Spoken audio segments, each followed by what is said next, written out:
भोकर समाचार में आपका स्वागत है। आज हमारे साथ मौजूद है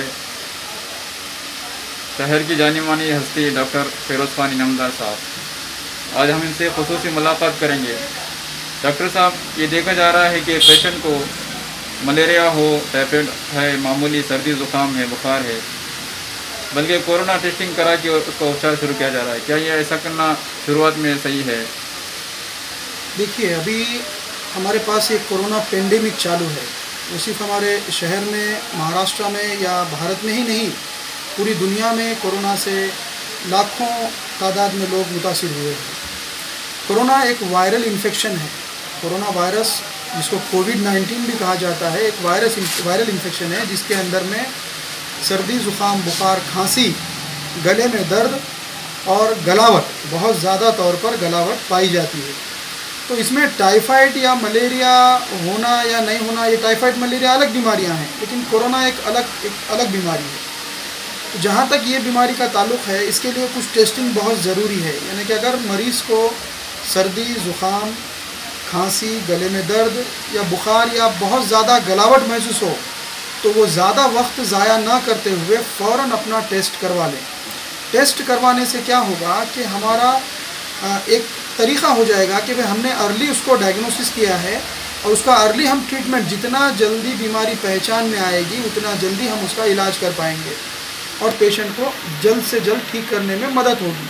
लेकिन देखा ये जा रहा है कि सिर्फ गलावट और बुखार अगर है तो कुछ लोग टाइफाइड है बोल के सुबह शाम इंजेक्शन ले रहे हैं, और जिसकी वजह से कोरोना टेस्टिंग नहीं हो पा रही है। लेकिन वो लोग 5 से 6 दिन के बाद, जब उन्हें सांस लेने में तकलीफ़ शुरू हो रही है, जब उनके लंग्स आधे से ज़्यादा इन्वॉल्व हो जा रहे हैं, तब वो लोग सीरियस हो रहे हैं। सीरियस होने के बाद उन्हें वेंटिलेटर नहीं मिल पा रहा, उन्हें ऑक्सीजन बेड नहीं मिल पा रहा, उन्हें इंजेक्शंस नहीं मिल पा रहे, जिसकी वजह से उनकी जान जा रही है।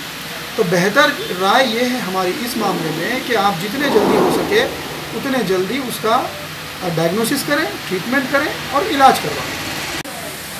डॉक्टर साहब, भोकर कोविड केयर सेंटर में पेशेंट को हो रही परेशानियों के बारे में आप क्या कहेंगे? देखिए, कैसा है कि वो लोग कोशिश पूरी कर रहे हैं, लेकिन चूँकि किट्स बहुत कम पैमाने पर उपलब्ध हो रही हैं और टेस्टिंग करने के लिए जितना मैन पावर चाहिए उतना पावर नहीं है, क्योंकि ये वायरस बहुत ज़्यादा पैमाने पर गांव-गांव में फैल चुका है। शहर ही नहीं, बल्कि शहर के अलावा भोकर के जो इंटीरियर्स है उसमें भी काफ़ी फैल चुका है। इसके लिए हेल्थ डिपार्टमेंट पर काफ़ी ज़्यादा लोड बढ़ गया है, जिसके तहत हमारे जो अधीक्षक हैं डॉक्टर मुंडे साहब और तालुका आरोग्य अधिकारी डॉक्टर राहुल वाघमारे सर, ये दोनों बहुत ही ज़्यादा मेहनत कर रहे हैं। लेकिन चूँकि देखिए, यहाँ पर कुछ फैसिलिटीज़ नहीं होने की वजह से, ऑक्सीजन बेड नहीं होने की वजह से कोविड सेंटर में सिर्फ टेस्टिंग की जा रही है। और अगर समझो किसी को अगर आइसोलेशन में वगैरह रखना है तो वैसी फैसिलिटी यहाँ पर मौजूद है, लेकिन टेस्टिंग किट्स कम होने की वजह से जिन लोगों को सिम्टम्स है उन्हें ही टेस्ट करना चाहिए, ऐसा ऊपर से कहा जा रहा है। कोरोना महामारी को लेकर भोकर नगर परिषद के काम और कर्तव्य के बारे में आप क्या कहना चाहते हैं? देखिए, जितना इनके बारे में कहा जाए उतना कम है, चूँकि नगर परिषद अभी भंग हो चुकी है। प्रशासन, एसडीएम के हाथ में प्रशासक है और सीओ मैडम भी है, लेकिन जिस तरह उन्हें काम करना चाहिए उस तरह का काम बिल्कुल भी नहीं हो पा रहा है। उन्हें हर मोहल्ले में सैनिटाइजेशन डेली करना चाहिए, लेकिन वो नहीं कर पा रहे हैं। सोडियम हाइपोक्लोराइड का छिड़काव होना चाहिए, वो नहीं कर पा रहे हैं। साफ़ सफाई का ध्यान रखना चाहिए। 8-8 दिन गाड़ियाँ कचरे के मोहल्लों में घूम नहीं रही है, मच्छरों की तादाद बढ़ गई है, गंदगी की तादाद बढ़ गई है। तो ये जिस तरह का काम नगर परिषद को करना चाहिए वो बिल्कुल भी नहीं हो पा रहा है। इसके लिए ज़िम्मेदार प्रशासन है, प्रशासक है और उनकी जो बॉडी है वो है। चूँकि नगर परिषद का काम है सैनिटाइजेशन करना, नगर परिषद का काम है कि भोकर शहर के जितने लोग हैं उनके हालात का, उनके स्वास्थ्य का ख्याल रखना, लेकिन ये मजबूरी है, ये पता नहीं क्या है, वो लोग ठीक तरीके से काम नहीं कर पा रहे हैं। डॉक्टर साहब, भोकर की आरोग्य स्थिति कैसी है? देखिए, यहाँ पर फैसिलिटी के नाम पर तो कुछ भी नहीं है। कोविड सेंटर जहाँ तक यहाँ पर अपने पास कम से कम एक कोविड सेंटर 50 ऑक्सीजन बेड के साथ चालू होना चाहिए था, लेकिन चूँकि शासन की उदासीनता है, नेताओं की उदासीनता है, चाहे तो हमारे पालक मंत्री ने हज़ारों के काम, कोटियों के काम भोकर में दिए हैं, रोड बनाना, नालियाँ बनाना, रास्ते बनाना, लेकिन आज लोगों को जान बचाना अहम है। तो जान बचाने के लिए जो फैसिलिटी चाहिए वो फैसिलिटी वो देने में पूरी तरीके से नाकाम रहे हैं।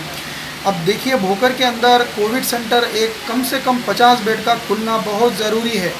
तो आज भोकर का पेशेंट जो आज परेशान हो रहा है, नांदेड़ के जैसे एरियो में जाकर हज़ारों लाखों रुपए उनके बर्बाद हो रहे हैं, उन्हें फ्री में सहूलत मिलनी चाहिए, वो सहूलत उन्हें नहीं मिल पा रही है। इसके ज़िम्मेदार कौन है? इसके ज़िम्मेदार वही लोग हैं जो आज शासन में बैठे हैं। उन्हें चाहिए, अब यहाँ के हमारे पालक मंत्री है, उन्हें चाहिए कि वो भोकर के ऊपर ध्यान दें, भोकर के ऊपर एक कोविड सेंटर बनाएं। भोकर ने उन्हें हमेशा से इतनी ज़्यादा तादाद में वोट देकर जिताया है, तो उनकी जिम्मेदारी बनती है कि वो भोकर में ख़ास तौर पे ध्यान दें, भोकर में चक्कर मारें। आज तक वो भोकर में कोरोना शुरू हुए जब से आए नहीं हैं। उनका काम था कि भाई भोकर में आए, प्रशासन क्या कर रहा है, नगर परिषद क्या कर रही है, तहसील कार्यालय क्या कर रहा है, ये सब के ऊपर वो ध्यान दें और यहाँ की फैसिलिटी क्या है क्या नहीं है वो देखें। लेकिन वो लोग ये देख नहीं रहे हैं। अब भोकर में एक कोविड सेंटर की ज़रूरत है, भोकर के सरकारी दवाखाने के हालात ठीक करने की ज़रूरत है। ये आज हमें रोड, नालियाँ और रास्ते, ये सब गुत्तेदारी के कामों के बजाय लोगों के लिए अच्छी सुविधा, अच्छी स्वास्थ्य सुविधा की ज़रूरत है।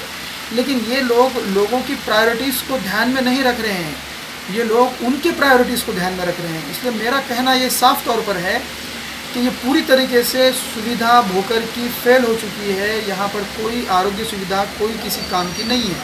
अभी पिछले कुछ दिनों से यहाँ के प्राइवेट डॉक्टर्स और तहसील कार्यालय के कुछ कर्मचारी मिलकर रोज़ सुबह में हर वार्ड में जाकर जन जागरण का काम कर रहे हैं। ये भी मेरा ही आइडिया था, मैंने एसडीएम साहब को दिया। एसडीएम साहब ने उस पर तुरंत असर लेते हुए ये जन जागृति का काम हमने पिछले 4-5 दिन से शुरू किया है।